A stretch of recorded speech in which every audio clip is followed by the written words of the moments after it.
So hey guys, I am Nikhil Gupta. कैसे हो सारे के सारे। जैसा कि प्रॉमिस किया था, एक नई वीडियो लेके आए हैं जेई नीट और बोर्ड से रिलेटेड। कोशिश करेंगे कि इसके बाद तुम्हारे जेई और नीट और बोर्ड को मैनेज करने में जो प्रॉब्लम्स आती हैं और जो परेशानियां होती हैं उससे रिलेटेड ना कोई डाउट बचे ना कोई परेशानी। हर एक सब्जेक्ट को बता रहे होंगे आगे, उसके बारे में एक एक टॉपिक के बारे में कि हाँ भाई ये इस चीज से पढ़ सकते हो, ये इधर से पढ़ सकते हो, दोनों में काम आएगा बोर्ड और जेई के लिए। और वीडियो के एंड में कुछ यूजफुल टिप्स देंगे, कुछ चीजें बताएंगे जिससे तुम्हारे बोर्ड के और जेई नीट के मार्क्स और भी ज्यादा बढ़ जाएं। तो चलो फिर स्टार्ट करते हैं। तो भाई लोग एक नई वीडियो लेके आ गए हैं कि जेई नीट और बोर्ड को मैनेज कैसे करें। अब बोर्ड्स भी आने वाले और जेई नीट का एग्ज़ाम भी होने वाला है, तो काफ़ी टेंशन हो रखी होगी कि यार दोनों को मैनेज कैसे करें, दोनों को संभालें कैसे इस टाइम पे। तो होप सो कि ये वीडियो देखने के बाद वो सारी कन्फ्यूज़न दूर हो जाए। तो चलो स्टार्ट करते हैं इसको। तो देखो, अगर तुम्हें दोनों चीज़ों के लिए प्रिपेयर करना है तो सबसे पहले तुम्हें सिर्फ अपने आप से एक चीज़ पूछनी होगी कि तुम्हारी करंट लेवल बोर्ड प्रिपरेशन कितनी। मैं ये नहीं कह रहा कि जेई की प्रिपरेशन कितनी अच्छी है, ये भी नहीं कह रहा कि नीट की प्रिपरेशन कितनी अच्छी है। मैं सिर्फ ये पूछना चाह रहा हूँ तुमसे कि तुम अपने बोर्ड को लेके कितने सीरियस हो। क्या तुम बोर्ड के अंदर 80 से 85% स्कोर कर सकते हो?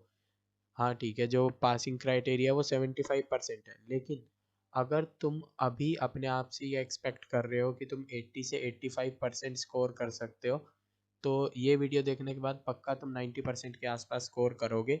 बट पहले तुम्हें अपनी फोकस अपना जो फोकस है उसके बारे में डिफाइन होना पड़ेगा कि पहले तुम्हें जेई नीट पे ज़्यादा फोकस देना है या फिर तुम्हें बोर्ड के ऊपर ज़्यादा फोकस करना है। तो वो कैसे पता चलेगा?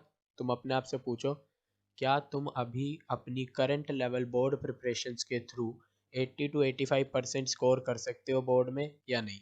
अगर नहीं कर सकते तो फिलहाल जेई नीट पे फोकस कम करो और बोर्ड के ऊपर ज़्यादा फोकस करो। अगर तुम ये कर सकते हो तो तुम जेई और नीट के ऊपर अपना फोकस बनाए रखो, ठीक है। ज़्यादा फोकस उसको दे दो, बोर्ड को हम बाद में देख लेंगे जब बोर्ड का एग्ज़ाम होगा। उससे ऑलमोस्ट 1 to 2 वीक पहले से हम प्रिपरेशन स्टार्ट करेंगे अगर अपनी बोर्ड की, तो हो जाएगा। लेकिन साथ साथ मैं तुम्हें कुछ आगे चैप्टर वाइज नहीं, मैं तुम्हें आगे सब्जेक्ट वाइज, टॉपिक वाइज तुम्हें कुछ टिप्स देने वाला हूँ। उससे तुम्हारा बोर्ड भी सुधरेगा, साथ साथ तुम्हारे जेई नीट की प्रिपरेशन में भी काफ़ी हेल्प मिलेगी। तो चलो अब अगला सब्जेक्ट देखते हैं। तो सब्जेक्ट वाइज इसको आगे करेंगे, ठीक है। तो पहला सब्जेक्ट आएगा हमारा केमिस्ट्री। तो देखो, केमिस्ट्री के लिए तुम्हें भी पता है और मुझे भी पता है कि केमिस्ट्री एक ऐसा सब्जेक्ट है जिसके अंदर थ्योरी भी है और न्यूमेरिकल भी है। न्यूमेरिकल कहाँ आते हैं? फिजिकल केमिस्ट्री में। और थ्योरी कहाँ आती है तुम्हारी? ये ऑर्गेनिक एंड इनऑर्गेनिक में। तो केमिस्ट्री के लिए तो मैं यही कहूँगा कि सबसे ज़्यादा इंपॉर्टेंट बुक जो है वो है तुम्हारी एनसीईआरटी, ठीक है। तो एनसीईआरटी जो है केमिस्ट्री के लिए बेस्ट बुक रहेगी तुम लोगों के लिए, क्योंकि उसके अंदर, क्योंकि मैंने जो देखा है कि लास्ट कुछ ईयर से जेई और नीट इन दोनों के अंदर उसी से एनसीईआरटी बेस्ड क्वेश्चन जो है वो काफ़ी ज़्यादा बढ़ने लग गए हैं। लास्ट 2 to 3 ईयर्स से एनसीईआरटी बेस्ड पेपर आने लग गया पूरा। अगर तुमने एनसीईआरटी में थ्योरेटिकल चैप्टर्स हैं स्पेशली इनऑर्गेनिक के, जैसे हो गया तुम्हारा तुम्हारा सरफेस केमिस्ट्री, और हो गया तुम्हारे ये जो 12th के टॉपिक्स हैं पी ब्लॉक डी ब्लॉक, अगर तुम एनसीईआरटी से पढ़ लेते हो तो मोर देन सफिशिएंट है। उसके लिए तो एनसीईआरटी ऐसे मान लो भगवान है, ठीक है। तो यानी कि अगर तुम एनसीईआरटी से इनऑर्गेनिक पढ़ लोगे तो तुम्हारी काफ़ी ज़्यादा हेल्प हो जाने वाली है।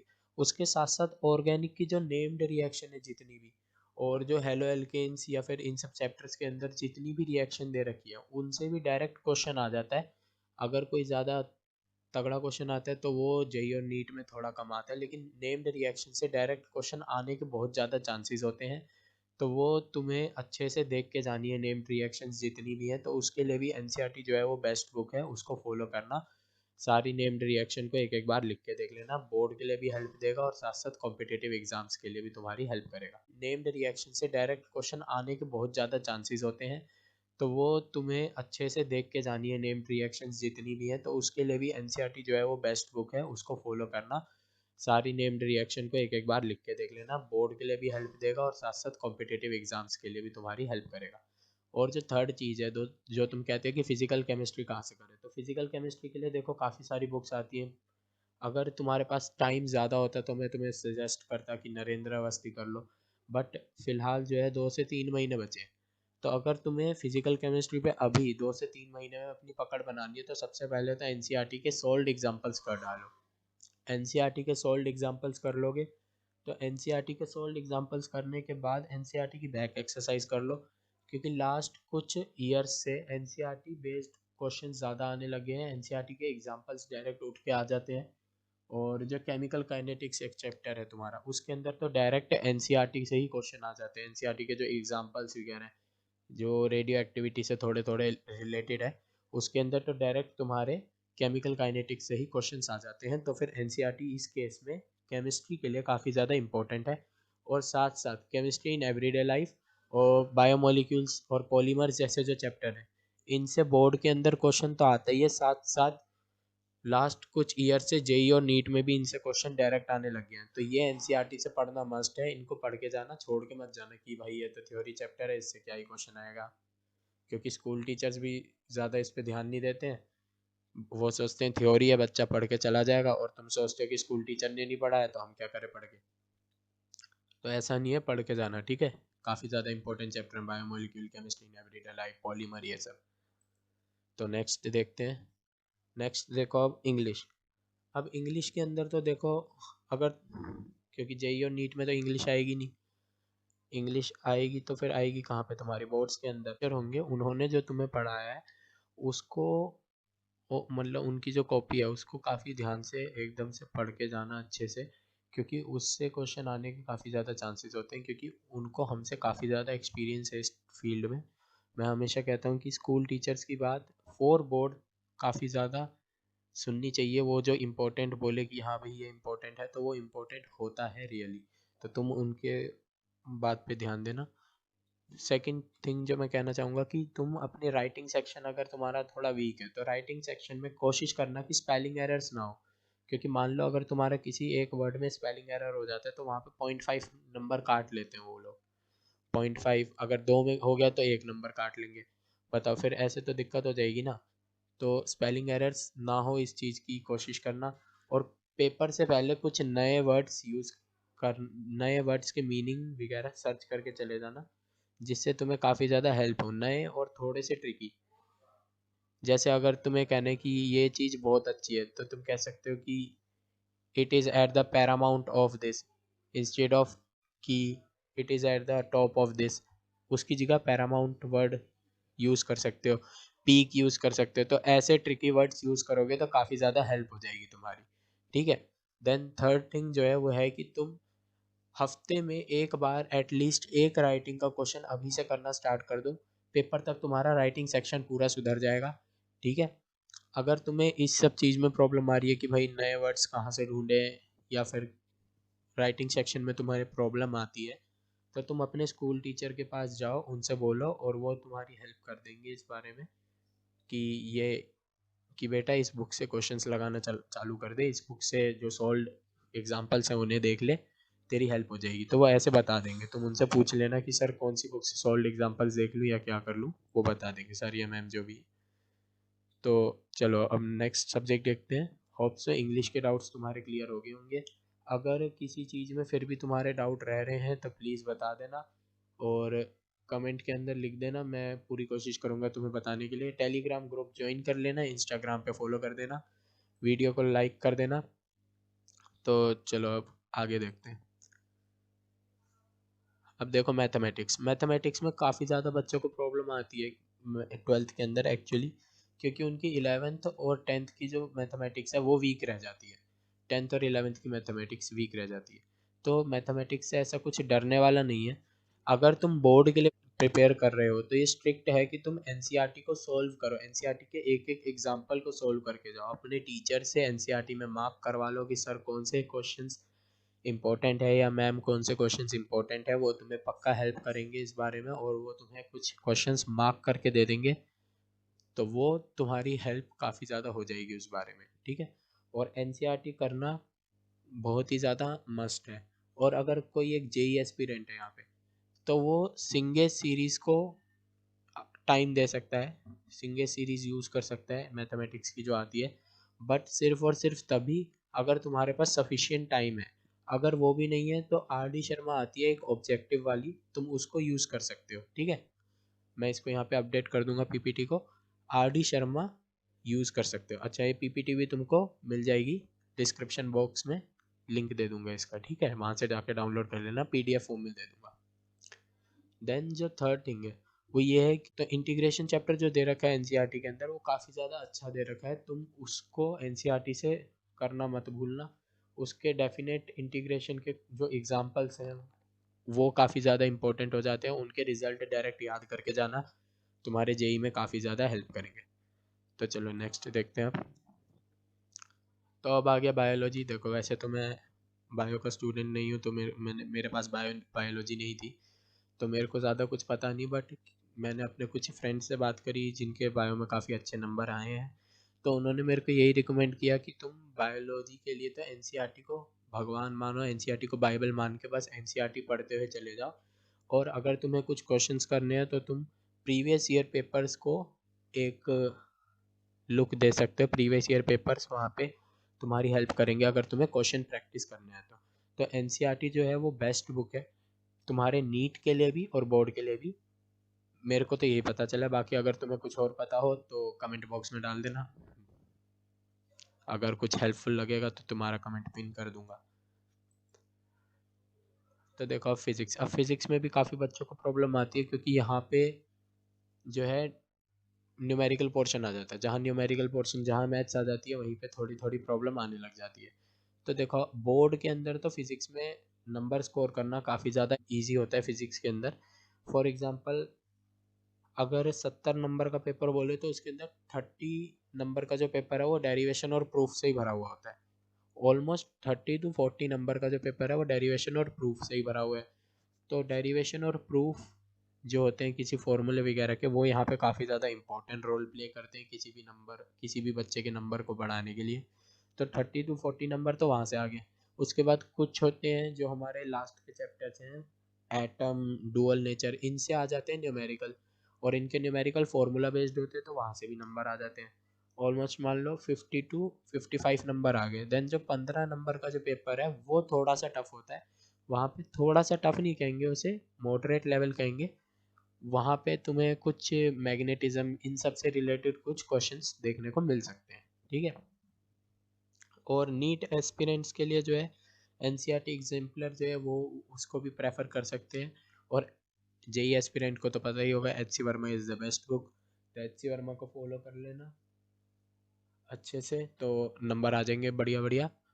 और अभी भी काफ़ी टाइम है, तुम एच सी वर्मा पूरी सॉल्व कर सकते हो। बट एक चीज़ मैं यहाँ पे बोलना चाहूँगा कि तुम प्लीज़ अगर कोई बुक पहले से फॉलो कर रहे हो तो मेरी वीडियो देख के अपनी उस रिकमेंडेशन को चेंज मत करना, अपनी वो बुक फॉलो करते रहो। अगर तुमने वो बुक सफिशिएंटली कवर कर ली है इस टाइम तक, मतलब ऐसा नहीं है कि तुमने कल ही कोई बुक फॉलो करनी स्टार्ट करी थी, या फिर तुम बहुत पहले से कोई बुक फॉलो कर रहे हो लेकिन तुमने उसमें बस एक ही चैप्टर करा है, तो उस बुक को छोड़ के तुम एच सी वर्मा पे अब शिफ्ट हो सकते हो। ठीक है, तो चलो अब नेक्स्ट सब्जेक्ट देखते हैं कौन सा है। तो नेक्स्ट सब्जेक्ट है फिजिकल एजुकेशन। अब कहेंगे भाई ये क्यों बता रहे हैं, तो ये मैं इसलिए बता रहा हूँ, फिजिकल एजुकेशन जो है वो तुम्हारे नंबर्स को काफ़ी, नंबर जो आएंगे तुम्हारे बोर्ड में उसको काफ़ी ज़्यादा इंक्रीज कर देता है एक सर्टेन मार्क तक, और काफ़ी ज़्यादा हेल्प कर देता है तुम्हारे नंबर बढ़ाने में। तो इसके लिए भी सबसे पहले मैं यही कहूँगा कि तुम्हारे जो टीचर हैं उनका सबसे ज़्यादा रोल होता है फिजिकल एजुकेशन में नंबर लाने में। सबसे पहले तो तुम्हें उनके द्वारा लिखवाए गए जो क्वेश्चंस हैं, जो नोटबुक में उन्होंने नोट्स वगैरह बनवाए होंगे, या फिर उन्होंने जो कुछ भी पढ़ाया है, प्लीज़ उनकी क्लास के अंदर तुम थोड़ा सा ध्यान देना। अभी लास्ट टाइम पे अगर तुम्हारे कोई चैप्टर्स रह रहे हैं तो उसके लिए वो जो तुम्हें स्कूल में पढ़ाते हैं उस पर थोड़ा सा ध्यान देना ज़्यादा, तो तुम्हारे फिजिकल एजुकेशन काफ़ी हद तक सुधर जाएगा। प्लीज़ एक बार पूरी फिजिकल एजुकेशन की बुक जो है उसको थोरेली पढ़ लेना अच्छे से। मैंने ये पढ़ी थी और मैंने उसको 7 दिन पहले पेपर से पढ़ना स्टार्ट किया था, मेरा फर्स्ट एग्ज़ाम वही था, तो मैंने उस एग्ज़ाम से 7 दिन पहले उस बुक को पढ़ना स्टार्ट किया था और मैंने उसमें 99 आउट ऑफ 100 स्कोर किया। तो अगर मैं कर सकता हूँ तो तुम भी कर सकते हो, it's not a big deal. Okay, तो इस चीज़ का ध्यान रखना कि फिजिकल एजुकेशन के अंदर तुम्हें पूरी बुक थोरली रिवाइज करनी है अगर तुम्हें 90s में स्कोर चाहिए अपना। देन नेक्स्ट थिंग, मैं तुम्हें कुछ टिप्स देना चाहूँगा जो जो तुम्हें करनी ही करनी है, इन टिप्स को फॉलो करना ही है अगर तुम्हें अच्छे नंबर चाहिए। ठीक है, तो फर्स्ट टिप क्या है कि कोई भी नई बुक स्टार्ट मत करना अनटिल अनलेस तुमने जो अपनी प्रीवियस बुक है उसको एक बार कंप्लीट कर लिया है और एक बार तुम उसको रिवाइज कर चुके हो। उससे पहले कोई भी नई बुक मत उठाना किसी की वीडियो देख के, वरना वहाँ पे प्रॉब्लम आ जाएगी। और इसमें एक चीज़ और ऐड करना चाहूँगा कि अगर तुम कोई नई बुक उठा भी रहे हो तो वो बुक उठाना जिसके अंदर सॉल्यूशन गिवन हो, वरना एंड टाइम में तुम्हारे जो डाउट्स होंगे वो डाउट्स ही रह जाएंगे। और डाउट जो है वो काफ़ी ज़्यादा इंपॉर्टेंट होते हैं क्योंकि बाकी क्वेश्चन तो तुमने कर ही लिए ना, तुम्हें सिर्फ वही क्वेश्चन नहीं आए। और अगर वही क्वेश्चन तुम्हें नहीं आए और पेपर में उन्हीं में से आ जाएगा तो दिक्कत हो जाएगी, क्योंकि अगर उनके अलावा कोई क्वेश्चन आया उसकी बुक का तो वो तो तुमने बिना बुक सॉल्व करे भी कर ही लेना था, है ना। तो इस चीज़ का ध्यान रखना, डाउट्स काफ़ी ज़्यादा इंपॉर्टेंट होते हैं और सॉल्यूशन वाली बुक ही रेफ़र करना मोस्ट प्रोबेबली, या फिर कोई ऐसा बंदा हो जिसने वो पूरी बुक अच्छे से कर रखी है जो तुम्हें उसके सॉल्यूशन प्रोवाइड करा सके। तो मैं तो जैसे फिजिक्स की बात करें तो एच सी वर्मा ही सबसे ज़्यादा मैं सजेस्ट करता हूँ, क्योंकि एच सी वर्मा के सॉल्यूशन तुम्हें हर जगह मिल जाएंगे यूट्यूब पे और काफ़ी ज़्यादा टीचर्स उसको रिकमेंड करते हैं, तो काफ़ी सारे टीचर्स भी ऐसे होंगे जो वो डाउट्स क्लियर कर देंगे तुम्हारे। अच्छा, अब किसी भी एग्ज़ाम को करने से पहले जो हम हमारे लास्ट 10 ईयर्स पेपर है, स्पेशली बोर्ड की बात करें तो प्रीवियस 10 ईयर क्वेश्चन पेपर्स जो है वो तुम्हें करने ही करने हैं। और कैसे करने हैं, लास्ट 5 ईयर जो है वो पेपर वाइज करने हैं और उसके अलावा जो है वो चैप्टर वाइज करने हैं। मतलब 2015 से 2020 वाले जो पेपर्स हैं वो तुम्हें करने हैं पेपर वाइज, यानी एक दिन बैठना है 3 घंटे उसको अटेम्प्ट करके फिर देना है।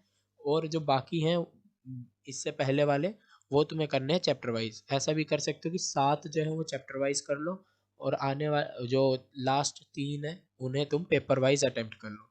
ठीक है, और कोशिश करना कि रिप्रेजेंटेशन तुम्हारा जो कुछ भी है उसकी बहुत ज़्यादा अच्छी हो, क्योंकि रिप्रेजेंटेशन के वहाँ पे नंबर काफ़ी ज़्यादा इम्प्रूव करने में हेल्प करती है।